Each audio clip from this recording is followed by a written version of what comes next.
Selamat berjumpa kembali dalam pembahasan kita tentang berbagai topik, yang mana topik-topik tersebut erat kaitannya dengan dunia usaha maupun juga dunia industri. Dan pada kesempatan kali ini kita akan membahas sebuah tema yang amat menarik untuk kita kaji bersama, yaitu tentang pertumbuhan dan pembangunan ekonomi.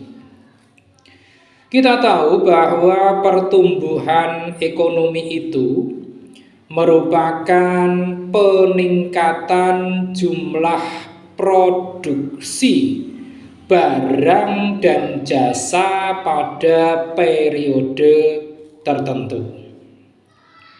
Pertumbuhan ekonomi ini ditandai dengan beberapa ciri, yang mana ciri-ciri tersebut dapat berupa bertambahnya produksi barang dan jasa.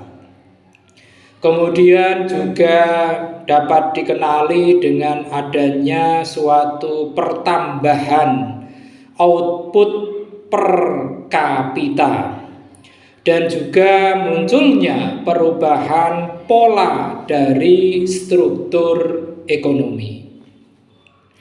Di dalam mengukur pertumbuhan ekonomi itu dapat dilakukan dengan dua konsep, di mana dua konsep tadi itu merupakan konsep tentang pendapatan nasional, yaitu yang pertama adalah dengan konsep gross domestic product, atau lebih sering diistilahkan dengan GDP, dan yang kedua adalah dengan konsep gross national product atau GNP. Nah, untuk GDP atau gross domestic product itu merupakan pendapatan nasional yang menghitung produksi atau pendapatan dari semua orang yang ada di dalam negeri, baik itu warga negara Indonesia ataupun warga negara asing. Ini adalah GDP atau GDP. Kemudian konsep yang kedua itu adalah konsep GNP atau Gross National Product, yang mana GNP ini merupakan pendapatan nasional yang menghitung produksi atau pendapatan semua warga asli yang tinggal di suatu negara maupun yang berada di luar negeri. Nah, di dalam konsep GDP maupun GNP ini terdapat beberapa aspek yang bisa dijadikan patokan kita bersama. Yang pertama adalah bahwa jika gross domestic product atau GDP itu lebih besar daripada GNP atau GNP, maka artinya bahwa suatu negara itu masih tergolong sebagai negara dalam tahap berkembang, karena masih menerima bantuan modal terutama dari luar negeri. Itu yang pertama. Kemudian yang kedua adalah jika jika Gross National Product atau GNP itu lebih besar dari GDP atau GDP, Gross Domestic Product, itu menandakan bahwa perekonomian negara tersebut sudah tergolong maju. Hal ini disebabkan karena negara tersebut telah mampu untuk menanamkan modalnya ke negara asing. Nah, itu tadi tentang pertumbuhan ekonomi. Selanjutnya kita membahas lebih lanjut tentang pembangunan ekonomi. Kita juga tahu bahwa pembangunan itu amat penting, terutama pembangunan ekonomi. Pembangunan ekonomi itu sendiri merupakan peningkatan dari Gross National Product dan Gross Domestic Product dari suatu negara yang diiringi dengan perubahan kualitas hidup dan pemerataan pendapatan masyarakat. Itu adalah pembangunan ekonomi. Selanjutnya, di dalam aktivitas ataupun proses pembangunan ekonomi itu sendiri terdapat beberapa indikator di dalamnya. Indikator-indikator tersebut atau indikator di dalam pembangunan ekonomi itu yang pertama adalah indikator moneter, yang mana indikator moneter ini dilihat dari peningkatan pendapatan per kapita suatu negara.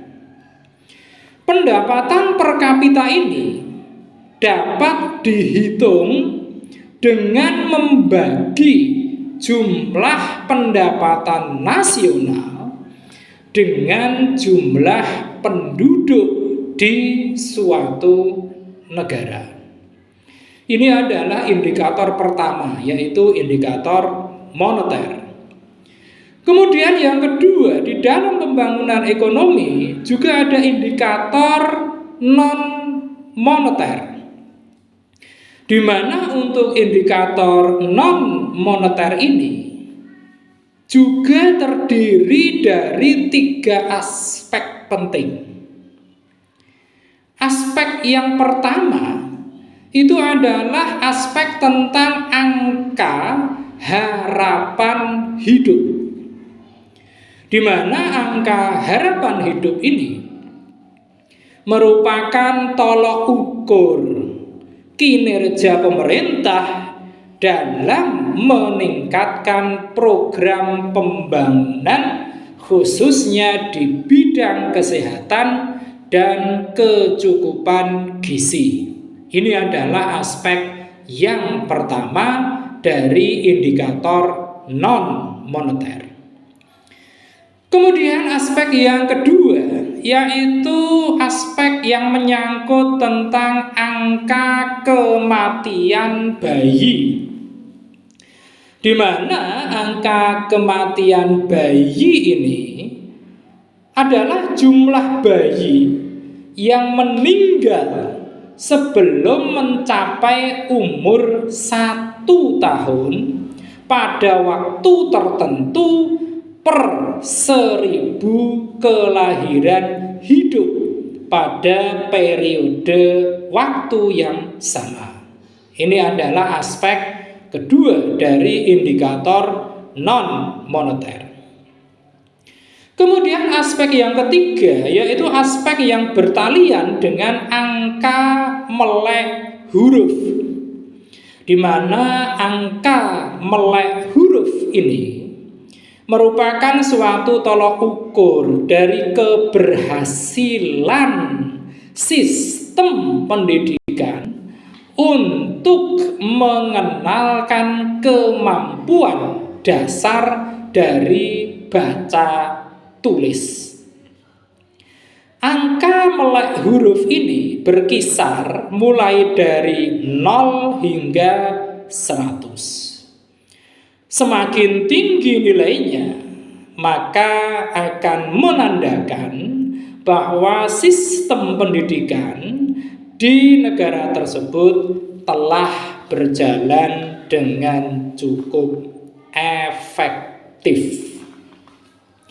Itu adalah 3 aspek dalam indikator non-moneter. Selanjutnya indikator dalam pembangunan ekonomi yang ketiga adalah indikator campuran. Di mana untuk indikator campuran ini juga masih terdiri dari 2 aspek lagi.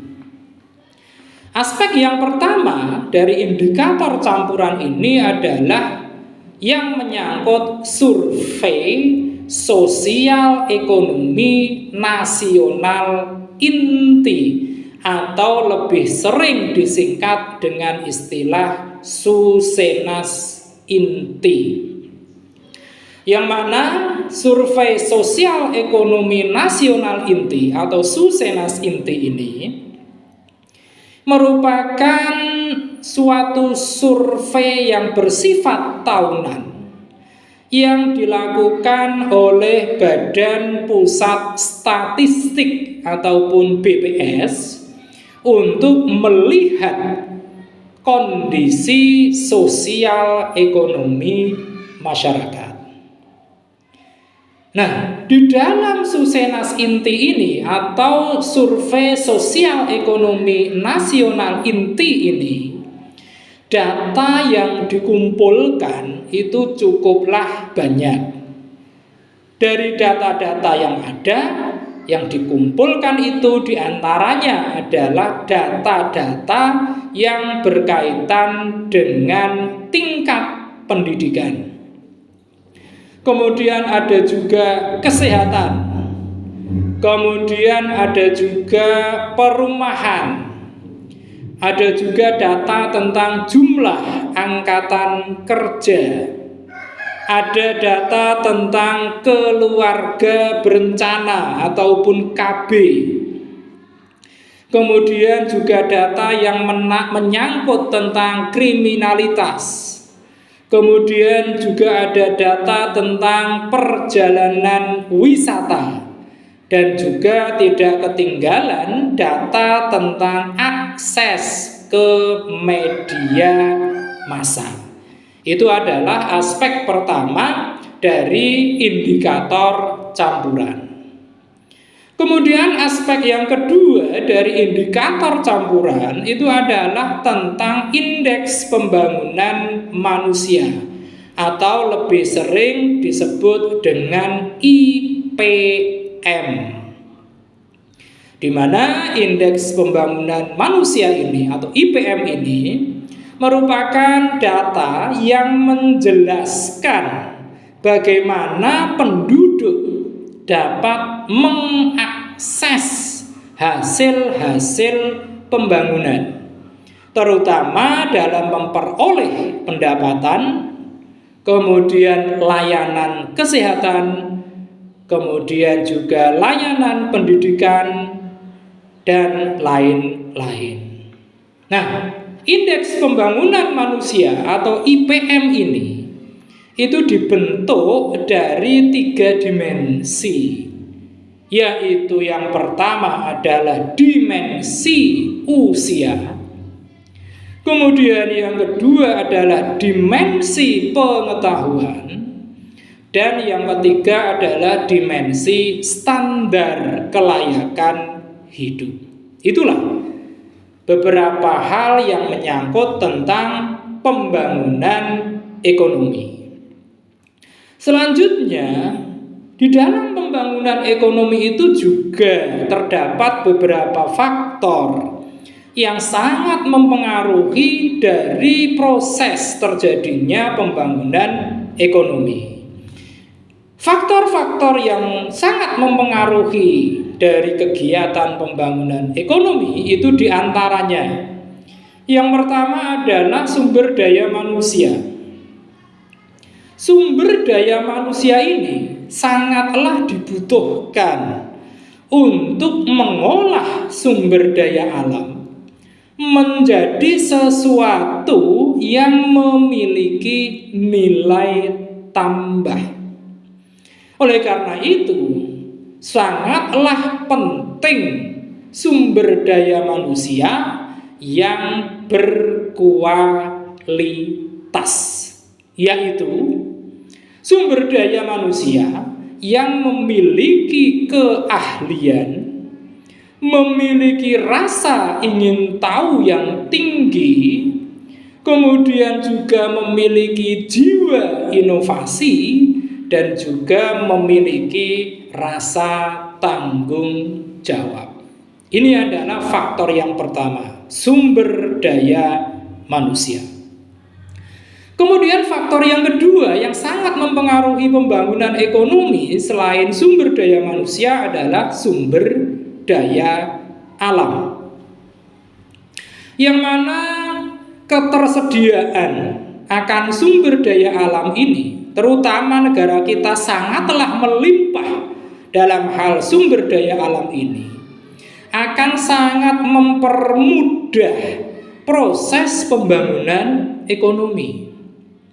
Dan dengan demikian, maka sumber daya manusianya pun akan memiliki peluang yang lebih besar untuk lebih produktif lagi. Itu adalah faktor yang kedua, sumber daya alam. Kemudian yang ketiga adalah faktor ilmu pengetahuan dan teknologi. Nah, dengan memanfaatkan kemajuan ilmu pengetahuan dan teknologi, maka negara akan dapat menghasilkan barang dan jasa yang lebih banyak, lebih cepat, lebih mudah, dan juga akan memberikan manfaat bagi kesejahteraan masyarakat. Ini adalah faktor ketiga, ilmu pengetahuan dan teknologi. Kemudian faktor yang keempat yang sangat mempengaruhi pembangunan ekonomi adalah sistem pemerintahan. Kita tahu bahwa pembangunan ekonomi itu juga sangat-sangat dipengaruhi oleh sistem pemerintahan. Terdapat beberapa sistem ekonomi di antara sistem-sistem yang ada di dunia ini.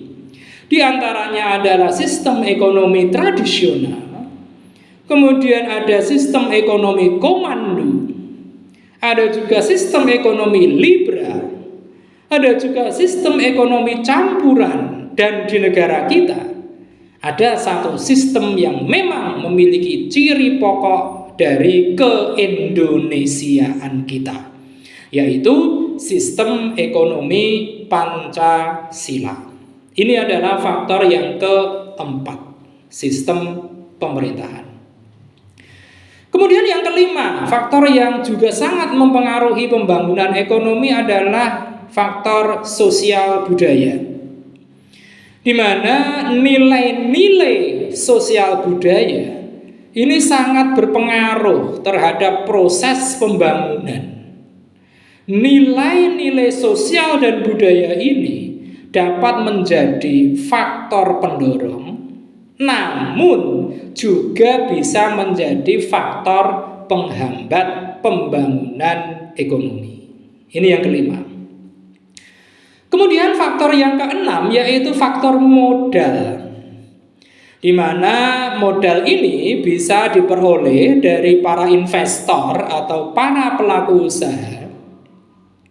Bisa pula berasal dari anggaran pemerintah, atau bisa juga dari bantuan luar negeri. Semakin besar modal yang dimiliki, tentu akan semakin cepat pula pembangunan ekonomi dapat sesuai dengan target, sehingga akan lebih cepat mencapai tujuan dari pembangunan ekonomi itu sendiri. Kemudian yang ketujuh, faktor yang sangat mempengaruhi pembangunan ekonomi itu adalah faktor kondisi politik, Di mana jika kondisi politik di suatu negara itu sedang tidak baik-baik saja, maka akan sangat berpengaruh bagi investor yang ingin menanamkan modalnya di negara tersebut. Namun sebaliknya, jika stabilitas politik suatu negara itu dapat berjalan dengan terkendali, maka dengan sendirinya pun akan dapat mengundang investor untuk menanamkan modalnya ke negara tersebut. Demikian pembahasan singkat kita ini tentang pertumbuhan dan pembangunan ekonomi. Mudah-mudahan akan semakin membuka wawasan kita tentang aspek-aspek ilmu ekonomi. Terima kasih atas perhatian Anda semua, dan jangan lupa setelah menyaksikan tayangan ini silakan klik di layar Anda untuk like, komen, share, dan tentu saja jangan lupa subscribe.